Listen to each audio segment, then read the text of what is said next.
Hello everyone, welcome to our channel the digital educare. ডিজিটাল এডুকেয়ারের নতুন একটি ভিডিওতে তোমাদের সবাইকে আবার ওয়েলকাম। আমি তোমাদের ভূগোল বিষয় শিক্ষক কিশোর স্যার। আজকে আমি তোমাদের মাধ্যমিক ভূগোলের যে গুরুত্বপূর্ণ একটা অধ্যায়, যেখান থেকে খুব সহজেই ভালো নাম্বার তোলা যায়, যেখান থেকে সহজেই মনে রাখা যায়, এরকম একটা চ্যাপ্টার যেখান থেকে শর্ট প্রশ্ন সাধারণত এসে থাকে এবং কয়েক বছরে দেখা গেছে হঠাৎ একটা প্রশ্নই আসতে পারে, বড় প্রশ্ন, সেটাও অবশ্যই দেখিয়ে দেবো, কোনো চিন্তা নেই। এই ক্লাসটা করার পরে তোমাদের এই চ্যাপ্টারের থেকে সমস্ত ডাউট দূর হবে, এই আশা রেখে আজকের এই ক্লাসটা শুরু করছি। তাই প্রথম থেকেই তোমরা খাতা পেন নিয়ে বসো এবং সমস্ত ডাউট দূর করার জন্য গুরুত্বপূর্ণ জায়গাগুলো আমার বলার সঙ্গে সঙ্গে তোমরা কিন্তু নোট ডাউন করে গিয়ে যাবে, ঠিক আছে? অবশ্যই ক্লাসটা ইন্টারেস্টিং হতে চলেছে, তাই প্রথম থেকে শেষ অবধি অবশ্যই দেখতে হবে, সঙ্গে থাকতে হবে। চলো আর কোথাও না বাড়িয়ে আজকে আমাদের ক্লাসের যে টপিক সেটা দেখে নিই। তো আজকে আমাদের ক্লাসের টপিক হলো ষষ্ঠ অধ্যায়ে যে উপগ্রহ চিত্র ভূবৈচিত্র্য সূচক মানচিত্র রয়েছে, সেই টপিকটাই রয়েছে আমাদের এখানে পড়ার মধ্যে। ছোট্ট একটা চ্যাপ্টার, খুব মজাদার চ্যাপ্টার, সহজে মনে রাখা যায়।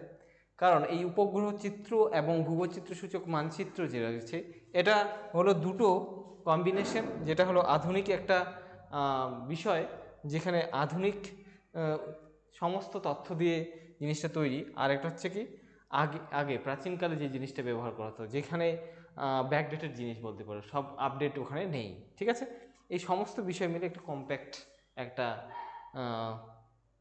চ্যাপ্টার, যেখানে সম্পূর্ণ বৈজ্ঞানিক ভিত্তিতে আবিষ্কার করা আধুনিক আবিষ্কার থেকে শুরু করে প্রাচীনকালে তার পরিবর্তে কী ব্যবহার করা হতো সবগুলোই আছে। তো আজকে আমার যে ক্লাসটা, এই ক্লাসটাতে মেনলি আমরা কভার করব উপগ্রহ চিত্রটাকে, এবং এরপরে নেক্সট একটা পার্ট আসবে, সেখানে আমরা এই ক্লাসেরই যে দ্বিতীয় পার্ট হবে সেখানে আমরা ভূবৈচিত্র্য সূচক মানচিত্রকে বুঝে নেব, ঠিক আছে? চলো প্রথমেই পড়ে নিই উপগ্রহ চিত্র থেকে যে চ্যাপ্টার, এই উপগ্রহ চ্যাপ্টার থেকে প্রথমেই যে জিনিসটা রয়েছে সেটা হলো রিমোট সেন্সিং। উপগ্রহ দেখো, উপগ্রহ চিত্র, এটা উপগ্রহের ছবি দেখতে পাচ্ছ, এবং এই উপগ্রহ থেকে তোলা একটা ছবির একটা সামান্য নমুনা এখানে রাখা হয়েছে, ঠিক আছে? চলো, এখানে remote sensing, actually remote sensing বা দূর সংবেদন কি, এটা খুব ইম্পর্টেন্ট প্রশ্ন, পরীক্ষায় আসা প্রশ্ন, very very important. Remote sensing বা দূর সংবেদন বলতে কি বোঝো? দেখো, রিমোট সেন্সিং বা দূর সংবেদন বলতে বোঝায় কি, উপগ্রহ চিত্র প্রস্তুত করার সময় যে পদ্ধতিটাকে ইউজ করা হয় সেক্ষেত্রে কি, সেক্ষেত্রে আমরা উপাদানটাকে স্পর্শ করি না বা পাশে গিয়ে সেখানে পাশে যাওয়ার কোনো দরকারই পড়ে না, অনেক দূর থেকেই সেই উপাদানটা সম্পর্কে আমরা সেন্স গ্রহণ করতে পারি বা সংবেদন বা তথ্য আমরা গ্রহণ করতে পারি এবং সেটাকে বিশ্লেষণ করতে পারি, ইউজ করতে পারি। তো কাছে না গিয়ে দূর থেকে, রিমোট কথাটার অর্থই হলো দূর, তাই না? যেমন টিভি রিমোট, যে কোনো জিনিসের রিমোট দূর থেকেই অপারেট করা যায়, ঠিক একই রকমভাবে এই রিমোট সেন্সিং অর্থটাই হলো এটা, যে দূর থেকে সংবেদনশীল এমন একটা যন্ত্র যার দ্বারা ওই স্থানটাতে, পৃথিবীর ওই স্থানে না গিয়ে আমরা সেখানকার সমস্ত তথ্য পেতে পারি, তাকে কি বলবে? রিমোট সেন্সিং বা দূর সংবেদন, ঠিক আছে? এক্ষেত্রে আমরা স্পর্শ না করে, না গিয়ে সেই পৃথিবী পৃষ্ঠের সেই পার্টিকুলার স্থানটার যে তথ্য সেগুলো আমরা সংগ্রহ করতে পারি, ঠিক আছে?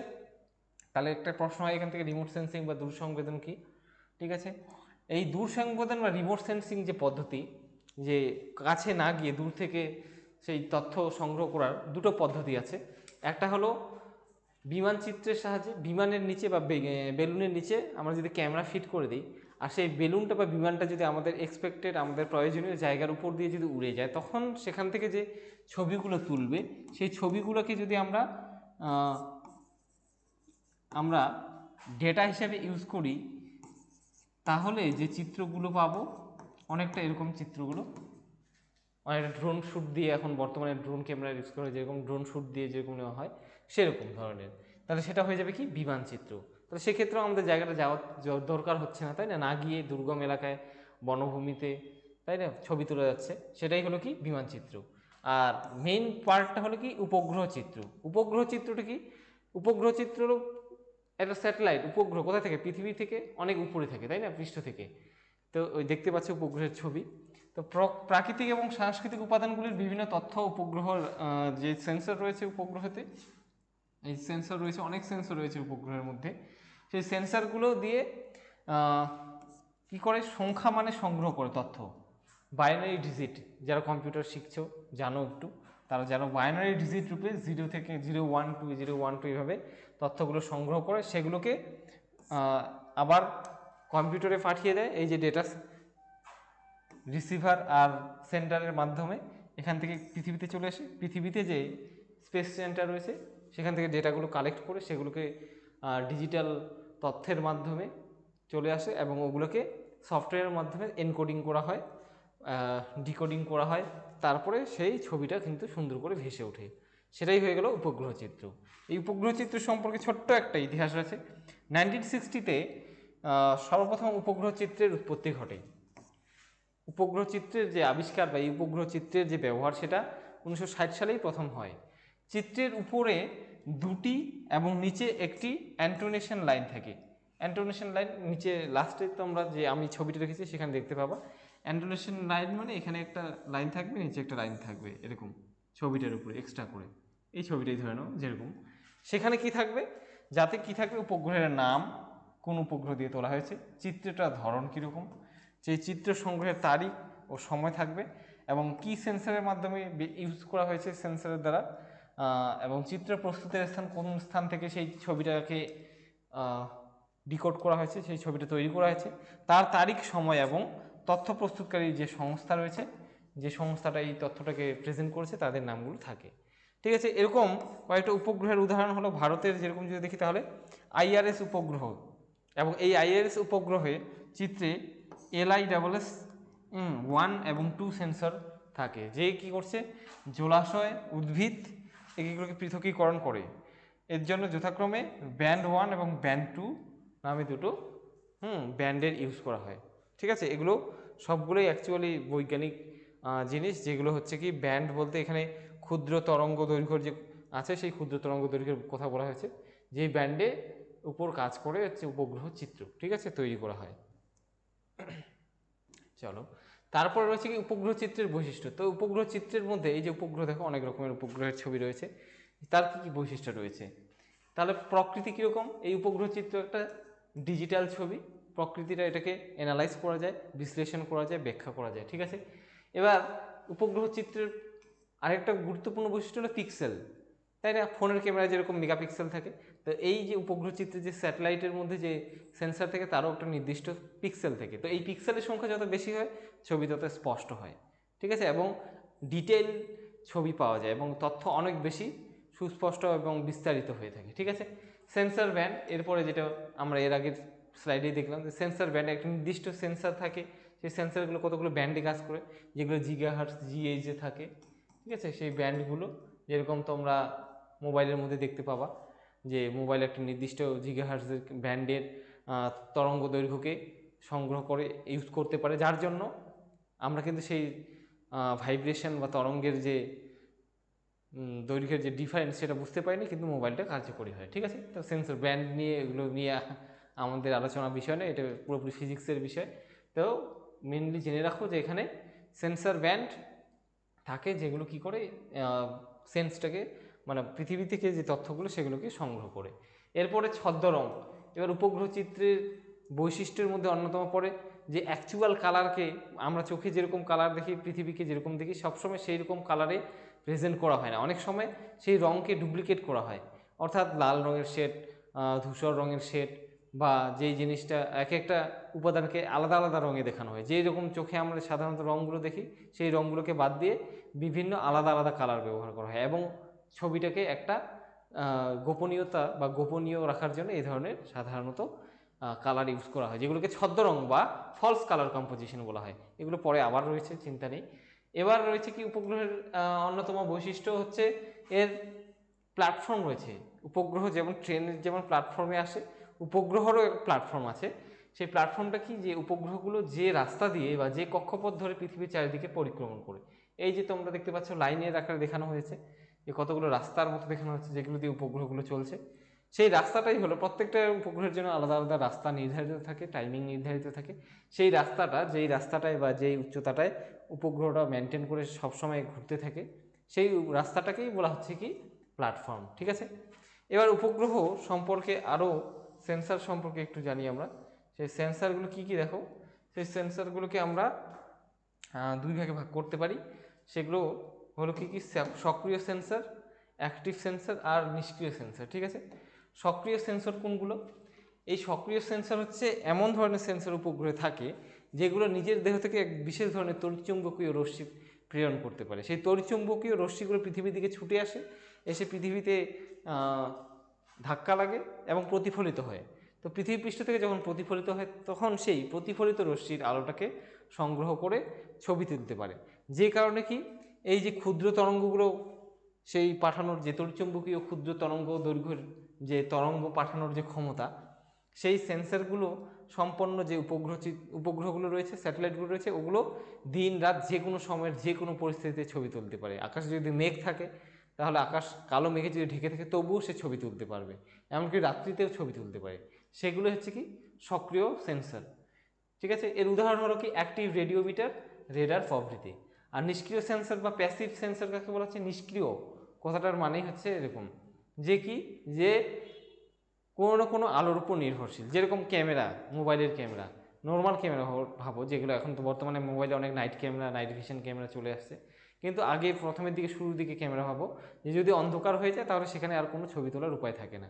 তাহলে কারণটা কি, তার যে সেন্সরটা সেটা হলো নিষ্ক্রিয় সেন্সর, সেখান থেকে এক্সট্রা করে কোনো রশ্মি বা রে বেরোয় না। তো এর জন্য কি দরকার হয়? এর জন্য কিন্তু ফ্ল্যাশের দরকার হয়, যেটা মোবাইলের সঙ্গে লাগা থাকে, তাই না? ফ্ল্যাশটা অন হয়, তারপরে সেই আলোটা সেই জায়গাটায় পড়ে এবং তার ফলে ছবিটা তৈরি মানে তোলানো যায়। তো নিষ্ক্রিয় সেন্সর অনেকটা সেরকমই, যে বস্তুর উপর দিনের বেলা যখন আলো, সূর্যের আলো থাকবে, সেই সূর্যের আলোর প্রতিফলন থেকে যে ছবি তুলে সেটাকে বলা হচ্ছে নিষ্ক্রিয় সেন্সর। এই সেন্সরগুলো যদি সূর্যের আলো না থাকে, অর্থাৎ রাত্রিবেলা বা আকাশ যদি মেঘাচ্ছন্ন থাকে, তাহলে সেক্ষেত্রে এরা ছবি তুলতে ঠিকঠাক ছবি তুলতে পারবে না। এর উদাহরণ যদি বলি তাহলে আমাদের ফটোগ্রাফি ক্যামেরা, যার কথা আমি বললাম, মাল্টিস্পেকট্রাল ক্যামেরা, ইলেকট্রনিক ক্যামেরা প্রভৃতি, এগুলো হচ্ছে কি সবগুলোই নিষ্ক্রিয় সেন্সর। এগুলো জন্য কিন্তু আলোর দরকার হবে এক্সট্রা করে। এগুলো কিন্তু নিজের দেহ থেকে কোনো তড়িৎচুম্বকীয় তরঙ্গ প্রেরণ করে ছবি তুলতে পারে না। ঠিক আছে, চলো এরপরে দেখো উপগ্রহ চিত্র সম্পর্কে কি বলা আছে। এক মিনিট। এরপর উপগ্রহ চিত্রের শ্রেণীবিভাগ রয়েছে। ঠিক আছে, উপগ্রহের শ্রেণীবিভাগ রয়েছে। উপগ্রহ কত রকমের হয়?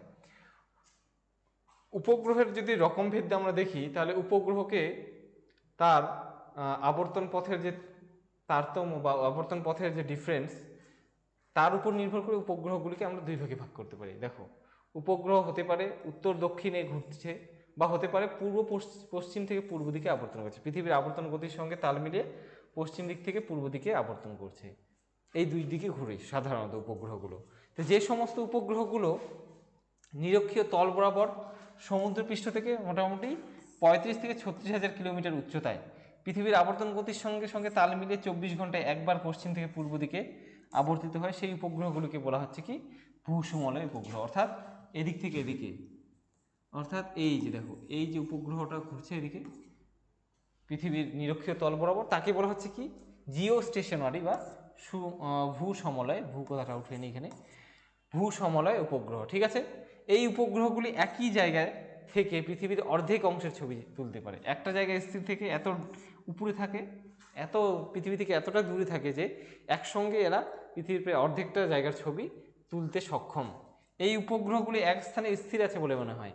এরা দেখো পৃথিবীর আবর্তন গতির সঙ্গে সঙ্গে এই উপগ্রহগুলো তাল মিলিয়ে ঘোরে। পৃথিবীর আবর্তনের যে গতিবেগ তার সঙ্গে সঙ্গে এইটাও তাল মিলিয়ে ঘোরে, কারণ না হলে পরে কি হবে, সেই জায়গাটা এত দ্রুত সরে যাবে যে উপগ্রহ ছবি তুলতে পারবে না। সেই জন্য পৃথিবীর আবর্তন গতির সঙ্গে তাল মিলিয়ে ঘুরতে ঘুরতে ছবি তোলে। ঠিক আছে, এই জন্য পৃথিবী থেকে যদি আমরা এই স্যাটেলাইটগুলোকে দেখতে পেতাম বা দূরবীনের মাধ্যমে যদি দেখি তাহলে দেখবো যে স্যাটেলাইটটি স্থির হয়ে আছে। এগুলো হলো ভূসমলয় উদাহরণ, ভূসমলয় উপগ্রহ। এর উদাহরণ যদি দেখি তাহলে ভারতের ইনস্যাট, উদাহরণগুলো খুব ইম্পর্টেন্ট পরীক্ষায়, রাশিয়ার জিওএমএস, আমেরিকার যুক্তরাষ্ট্রের জিও ইএসই আর ডাব্লিউ, এগুলো হচ্ছে কি ভূসমলয় উপগ্রহ। সবাই খুব ভালো করে মনে রাখবে যে ভূসমলয় এবং সূর্য সমলয় উপগ্রহ কাকে বলে। এর পরের স্লাইডে রয়েছে সূর্য সমলয় উপগ্রহ, এবং অবশ্যই তোমাদের এই সূর্য সমলয় এবং ভূসমলয় উপগ্রহের পার্থক্যও কিন্তু মনে রাখতে হবে। ঠিক আছে, চলো এরপরে স্লাইডে রয়েছে দেখো সূর্য সমলয় উপগ্রহ। সূর্য সমলয় কি? এই উপগ্রহগুলো সমুদ্রপৃষ্ঠ থেকে মাত্র 700 থেকে 800 কিলোমিটার উচ্চতায় থাকে। এর আগে ভূসমলে দেখলাম কি 35 থেকে 36,000 কিলোমিটার উচ্চতায় থাকে। সেই তুলনায় এরা অনেক নিচে আছে, পৃথিবী থেকে অনেক পাশে আছে পৃথিবীর।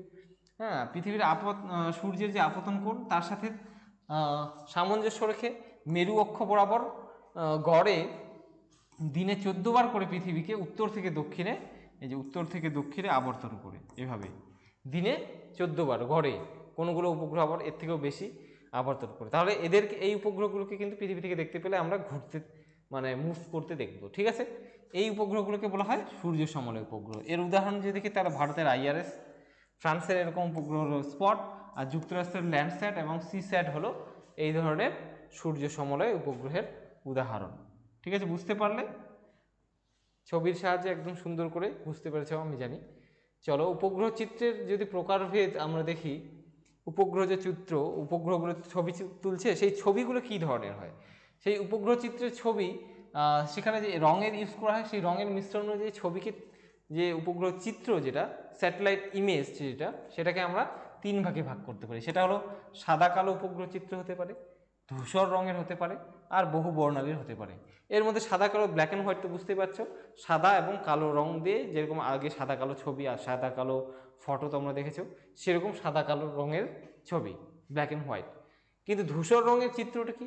ধূসর রঙের চিত্রটা এরকম যে উপগ্রহ চিত্রে সাদা থেকে কালো পর্যন্ত যে কালারটা, সেগুলোকে কি বলবো? ধূসর কালার।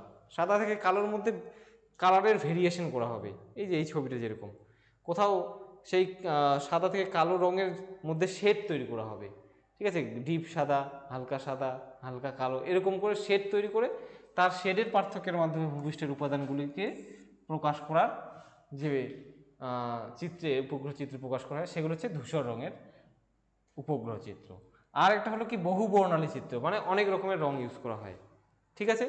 এই রকমের যে উপগ্রহ চিত্র রয়েছে সেগুলোকে আমরা 2 ভাগে ভাগ করতে পারি। বহু বর্ণালী চিত্র যেগুলো বিভিন্ন কালার ইউজ করা হয়, সেগুলো একটা হলো কি প্রকৃত রঙের প্রকাশিত চিত্র, প্রকৃত রঙে প্রকাশিত উপগ্রহ চিত্র, আর ছদ্ম রঙে প্রকাশিত উপগ্রহ চিত্র। প্রকৃত রঙে প্রকাশিত উপগ্রহ চিত্র যদি আমরা দেখি তাহলে দেখো দেখো এই যে প্রকৃত রঙে আমরা বাস্তবে জায়গাটাকে যেরকম দেখি, যে কালারগুলো দেখি, সেই রঙে যদি প্রকাশ করা হয় তাহলে সেটা হয়ে যাবে কি প্রকৃত রঙে প্রকাশিত চিত্র। এই যে দেখো এরকম বাস্তবে আমরা যেরকম দেখি জিনিসটাকে, সেরকমভাবেই অরিজিনাল সেই কালারটাকে ইউজ করা হচ্ছে, তাহলে সেটা হয়ে যাবে কি প্রকৃত রঙে প্রকাশিত। এবার যদি সেই উপগ্রহ চিত্র যেখানে তুলছে, যেই জায়গাটার চিত্র তোলা হচ্ছে, সেই জায়গাটা যদি খুবই গুরুত্বপূর্ণ হয় এবং সেখানে যে ডেটাগুলো আছে সেগুলো যদি খুবই গোপনীয় হয়, খুবই যদি সিক্রেট হয়, তাহলে সেক্ষেত্রে কিন্তু আমরা চোখে সাধারণত যে কালারে দেখি সেই কালারে উপগ্রহ চিত্রকে কিন্তু প্রকাশ করা হয় না। নাহলে সেটা কি সর্বজনসাধারণের জন্য বা দেশের শত্রুর জন্য তাদের কাছেও কিন্তু সহজে বোধগম্য হয়ে যাবে, তারাও কিন্তু ডেটাটাকে ইউজ করে ফেলবে। তো সেক্ষেত্রে গোপনীয়তা রক্ষার জন্য কিন্তু উপগ্রহ চিত্রকে অনেক সময় ফলস কালারে দেখানো হয়। বাস্তবে জায়গাটা বা জিনিসটার যে রং, সেই রংটাকে ইউজ করে না করে লাল রং বা নীল রং বা এরকম রঙের একটা বিচিত্র রঙের সমাহার তৈরি করা হয়। যেরকম এটা দেখো, এটাকে একটা দেখো আমাদের হুগলি নদী এবং সুন্দরবন এলাকার দক্ষিণ 24 পরগনা এলাকারই একটা ছবি। সেই ছবিটা দেখো, এটা ফলস কালারে দেওয়া আছে, FCC, ঠিক আছে, ফলস কালার কম্পোজিশনে FCC, এটাকে বলুন তো FCCও বলে সংক্ষেপে। আর প্রকৃত রঙেরটাকে যে উপগ্রহ চিত্রে প্রকাশ করা হয় তাকে বলা হয় TCC, ট্রু কালার কম্পোজিশন, ঠিক আছে। এরকম ফলস কালার ইউজ করা হয় যাতে কেউ বুঝতে না পারে। এরা যারা বিশেষভাবে সেই উপগ্রহ চিত্র পড়তে বা অ্যানালাইজ করতে সক্ষম, তারাই এই উপগ্রহ চিত্রগুলোকে বুঝতে পারে, যেগুলো ছদ্ম রঙে ব্যবহার করা হয়, ঠিক আছে। এরপরে উপগ্রহ চিত্রের মধ্যে যে ডুপ্লিকেট কালার বা ফলস কালারগুলো ব্যবহার করা হয়, সেই কালারগুলোর এখানে নাম একটু দেওয়া আছে, যে কালারের জন্য, যে জিনিসের জন্য, ভূপৃষ্ঠের যে তথ্যের বা যে জিনিসটার জন্য, উপাদানটার জন্য যে ধরনের কালার ইউজ করা হয়। এর মধ্যে উদাহরণ দেখো, যেটা দেওয়া আছে, ঘন বন যদি থাকে তাহলে সেক্ষেত্রে গাঢ় লাল রং দেখা যাবে। অগভীর বন যদি থাকে তাহলে সেক্ষেত্রে ঘোষা লাল দেখা যাবে। এই যে ছবিটাতে দেখো, আমি সরে যাচ্ছি, এই ছবিটাতে যেখানে গাঢ় লাল সেখানে ঘন বন, যেখানে হালকা ঘোষা লাল সেখানে অগভীর বন আছে। উদ্ভিদ বা ঘাস যদি থাকে তাহলে লাল লাল ছায়া দেখতে পাওয়া যাবে। সবুজ ধানের জমি যদি থাকে তাহলে লালচে রং দেখা যাবে। পাকা ধানের জমি হলে কালচে লাল দেখা যাবে। জলাভূমি যদি থাকে তাহলে গাঢ় আকাশি রঙে দেখানো হবে। পতিত জমি যেখানে সবুজ নেই, কোনো গাছপালার চিহ্নই নেই, যেখানে সবুজের কোনো চিহ্ন নেই, সেই জায়গাটাকে সবুজ দেখাবে। জলভাগ যদি থাকে তাহলে গাঢ় নীল রঙে দেখো, জলভাগের জন্য গাঢ় নীল রঙ ইউজ করা হয়েছে। আর জনবসতি যদি থাকে, যেখানে ঘর বাড়ি আছে, সেখানে সবুজে নীল ইউজ করা হবে। ঠিক আছে, সবুজ আর নীলের একটা ভেরিয়েশন বা একটা সংমিশ্রণে তৈরি একটা রঙ সবুজে নীল, সেটাকে ইউজ করা হবে। এই হলো উপগ্রহ চিত্র। এবার প্রশ্ন আসে, বড় প্রশ্ন, এখানে 5 নম্বরে একটাই প্রশ্ন হতে পারে বা 3 নম্বরেও আসতে পারে। উপগ্রহ চিত্র তো আমরা বুঝলাম, তো উপগ্রহ চিত্রের ব্যবহার কি, এর গুরুত্ব কি, এটা কেন তৈরি করা হলো? তো 1 নম্বর গুরুত্ব আসে যে ভূমির ব্যবহার, অর্থাৎ পৃথিবীর কোথায় কি ধরনের ভূমি ব্যবহার হচ্ছে, কতটা চাষের জন্য ব্যবহার হচ্ছে, কতটা রাস্তার জন্য, মাটিকে ভূপৃষ্ঠের উপরটাকে আমরা কীভাবে ব্যবহার করছি কোনো একটা দেশ বা কোনো একটা এলাকা, সেখানে যদি সরকার জানতে চায় তাহলে নিমেষের মধ্যে সেই জায়গার উপগ্রহ চিত্র তুলে সেটাকে অ্যানালাইসিস করে পার্সেন্টেজে বের করতে পারবে যে এতটা পার্সেন্ট এলাকা চাষের জন্য, এতটা পার্সেন্ট পতিত জমি, এতটা পার্সেন্টে রাস্তাঘাট রয়েছে, এত পার্সেন্টের জনবসতি মানে ঘর বাড়ি রয়েছে। ঠিক আছে, এভাবে বের করা যায় ভূমি ব্যবহারের ধরন বা ভূমি ব্যবহারের প্রকৃতি, অ্যাকচুয়ালি ভূমি ব্যবহার হচ্ছে কিনা সেটাও কিন্তু সহজে এখানে উপগ্রহ চিত্রের মাধ্যমে ধরা যায়। এখান থেকে উপগ্রহের চোখ থেকে বাঁচার কিন্তু কোনো উপায় নেই। ভূসম্পদের অনুসন্ধান, এবার উপগ্রহ চিত্র এতটাই শক্তিশালী হয়ে গেছে, সেন্সার এতটাই পাওয়ারফুল হয়ে গেছে যে ভূপৃষ্ঠের কোথায় কী ধরনের সম্পদ থাকার সম্ভাবনা রয়েছে তারও অ্যানালাইসিস এই উপগ্রহের মাধ্যমেই করা হয়। সেই সম্পদ অনুসন্ধানের জন্য এখন উপগ্রহ চিত্রকে ইউজ করা হচ্ছে। তারপরে মানচিত্র তৈরি, কোনো একটা এলাকার বা কোনো একটা স্থানের প্রকৃত মানচিত্র তৈরি করার জন্য, এক্সাক্ট মানচিত্র তৈরি করার জন্য, যাতে ভুল না হয় সেই জন্য, বা ভূবৈচিত্র্য সূচক মানচিত্র তৈরি করার জন্য এখন উপগ্রহ চিত্রকে কাজে লাগানো হচ্ছে। আগে জায়গাটা ছবি তুলে তারপরে সেটাকে ম্যাপ দেখে সুন্দর করে ম্যাপে কনভার্ট করা হচ্ছে। ঠিক আছে, তার জন্য কোনো নিখুঁতভাবে ম্যাপ তৈরি হচ্ছে। এবার বিপর্যয় মোকাবিলার জন্যও কিন্তু উপগ্রহ চিত্রের বা উপগ্রহ চিত্রের ব্যবহার করা হচ্ছে। যেরকম কোনো একটা এলাকায় বন্যা হলো বা অন্য কোনো ভূমিকম্প হলো বা কোনো একটা প্রাকৃতিক দুর্যোগ হলো, যা কিছু হতে পারে, সেই জায়গাটার উপর কোথাও লোক ফেসে আছে নাকি, বা কতটা জায়গা এফেক্টেড হয়েছে, সেখানে কতটা উদ্ধার কার্য সম্ভব হয়েছে, বা সেখানে আরও সেই দুর্যোগের অ্যামাউন্ট বাড়ছে কিনা, এই সমস্ত বিষয়ে নজর রাখার জন্য তখন কিন্তু উপগ্রহ চিত্রকে ভীষণভাবে ব্যবহার করা হয় এবং খুবই উপযোগী, খুবই সহযোগী হয় মানুষের জন্য। এবার প্রতিরক্ষার কাজেও কিন্তু উপগ্রহ চিত্রকে ব্যবহার করা হচ্ছে। একটু আগে আমি একটা ছবি রেখেছিলাম, সেখানে প্যাংগং লেকের ছবি ছিল। তো উপগ্রহ চিত্র দেখো, আমাদের দেশেও বর্ডারের জন্য ডিআরডিও উপগ্রহ তৈরি করেছে, যেই স্যাটেলাইটগুলো সেই সীমানাতে কিন্তু শত্রুদের উপর নজর রাখে বা সীমানা এলাকায় যে কোনো ধরনের পরিবর্তন চেঞ্জকে লক্ষ্য রাখে। যে কারণে কোনো একটা এলাকায় যখন অপারেশন চালানো হয়, আর্মি অপারেশন বা কোনো সিক্রেট মিশন চালানো হয়, সার্জিক্যাল স্ট্রাইক চালানো হয়েছিল, তার আগে কিন্তু অবশ্যই উপগ্রহকে সেখানে কাজে লাগানো হয়েছিল। সেখানে একদম নিখুঁত নির্ভুল ডেটা এবং নিখুঁত এন্ট্রি এবং এক্সিট এর রাস্তা কিন্তু তাদেরকে, যে সেনাবাহিনী স্পেশাল ফোর্স আছে তাদেরকে কিন্তু জানাতে হবে, নাহলে তারা ধরা পড়ে যাবে, তাই না? বা অপারেশনটা ঠিকঠাক চালাতে পারবে না।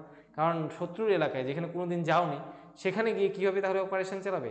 তার জন্য কিন্তু এই উপগ্রহ চিত্রকে ইউজ করা হচ্ছে। ঠিক আছে, তাহলে সেক্ষেত্রেও ইউজ করা হয় উপগ্রহ চিত্র। এছাড়াও কোনো একটা বিশেষ আসামিকে বা চোরকে বা ডাকাতকে ধরার জন্য তাদেরকে ট্রেস করে তাদের লোকেশনকে দেখার জন্য উপগ্রহ চিত্রকে কিন্তু ইউজ করা হয়। কেউ একটা আসামি পালিয়ে যাচ্ছে বা কেউ একটা খারাপ কাজ করে পালিয়ে যাচ্ছে, সেক্ষেত্রেও তাকে ধরার জন্য এই উপগ্রহ চিত্রকে মোবাইল লোকেশন ট্র্যাক করে উপগ্রহ চিত্রের মাধ্যমেই কিন্তু তার এক্স্যাক্ট লোকেশনকে ট্র্যাক করা হয়। ঠিক আছে, অনুসন্ধান এবং উদ্ধার, কোনো একটা জায়গায় কোনো কিছু অনুসন্ধান খোঁজার জন্য এবং উদ্ধার কার্য অনেক সময় খোঁজার জন্য, যেরকম বললাম চোর ডাকাত হতে পারে বা অন্য কাউকে খোঁজার জন্য হতে পারে, বা উদ্ধার কাজের জন্য ফেঁসে গেলে তাহলে তাকে উদ্ধার করার জন্য সেই কিন্তু উপগ্রহ চিত্রের বর্তমানে ইউজ করা হচ্ছে বা কাজে লাগানো যেতে পারে। ঠিক আছে, বুঝতে পারলে সবাই? এটাই হলো উপগ্রহ চিত্রের ব্যবহার। এবার লাস্টে একটা দেখো উপগ্রহ চিত্রের আমি ছবি রেখেছি। এই উপগ্রহ চিত্রের ছবি হলো, দেখো একটা ছবি সুন্দর করে দেওয়া আছে, এটা একটা বিদেশি ছবি। ঠিক আছে, এখান থেকে এটা আরও জুম করা যাবে, আরও বিদেশের ক্ষেত্রে আরও ক্লিয়ারলি এই ছবি দেখা যাবে। এবং সরকার চাইলে উপগ্রহ চিত্রে এমন শক্তিশালী সেন্সার থাকে যে এখানে গাড়ির নাম্বার শুদ্ধ দেখা যাবে সেই উপগ্রহ চিত্র, যদিও ভূপৃষ্ঠ থেকে বা পৃথিবী থেকে অনেক উপরে রয়েছে। ঠিক আছে, বুঝতে পারলে সবাই? তো এখান থেকে প্রশ্ন কিন্তু এটা একটা গুরুত্বপূর্ণ প্রশ্ন, উপগ্রহ চিত্রের ব্যবহার ও গুরুত্ব লেখো। এরপরে প্রশ্ন হলো উপগ্রহ চিত্রে যে ব্যবহৃত ফলস কালারগুলো, সেই ফলস কালারগুলো সম্পর্কে ছোট প্রশ্ন হয় এখান থেকে এমসিকিউ। তারপরে উপগ্রহ চিত্রে যে এফসিসি এবং টিসিসি, এফসিসি কি ফলস কালার কম্পোজিশন বা ছদ্ম রঙে প্রকাশিত চিত্র, আর টিসিসি কি প্রকৃত রঙে প্রকাশিত চিত্র, ঠিক আছে, এটাও শর্ট প্রশ্ন।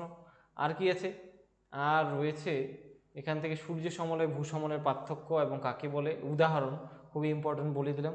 তার আগে বলেছিলাম সক্রিয় সেন্সর নিষ্ক্রিয় সেন্সর কি, এগুলো পিক্সেল কি, প্ল্যাটফর্ম কি, তারপর উপগ্রহ চিত্র কাকে বলে, বিমান চিত্র কাকে বলে, এবং সর্বপ্রথম যে প্রশ্নটা আমি শুরুতেই বলেছিলাম যে রিমোট সেন্সিং কি, এই প্রশ্নটাও কিন্তু খুবই খুবই গুরুত্বপূর্ণ।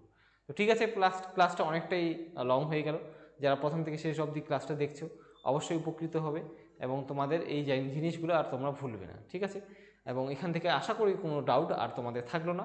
যদি থেকে থাকে অবশ্যই কমেন্ট বক্সে লিখে পাঠাও, সেই ডাউট দূর করব। এবং নেক্সট ক্লাসে অবশ্যই কিন্তু যে ভূবৈচিত্র্য সূচক মানচিত্র রয়েছে সেটা নিয়ে আলোচনা রয়েছে, সেটাও তারও কতগুলো গুরুত্বপূর্ণ প্রশ্ন এবং গুরুত্বপূর্ণ জায়গাগুলোই আমি তুলে ধরবো। অবশ্যই ক্লাসটিকে দেখতে হবে এবং চোখ রাখতে হবে আপনাদের দ্য ডিজিটাল এডুকেটর পর্দায়। এখানে অলরেডি তোমরা কিন্তু প্লে লিস্টে সমস্ত ক্লাসের ভিডিও পেয়ে যাচ্ছ। তো ঠিক আছে, সবাই ভালো থেকো, সুস্থ থেকো, ধন্যবাদ। দেখা হচ্ছে পরবর্তী ভিডিওতে।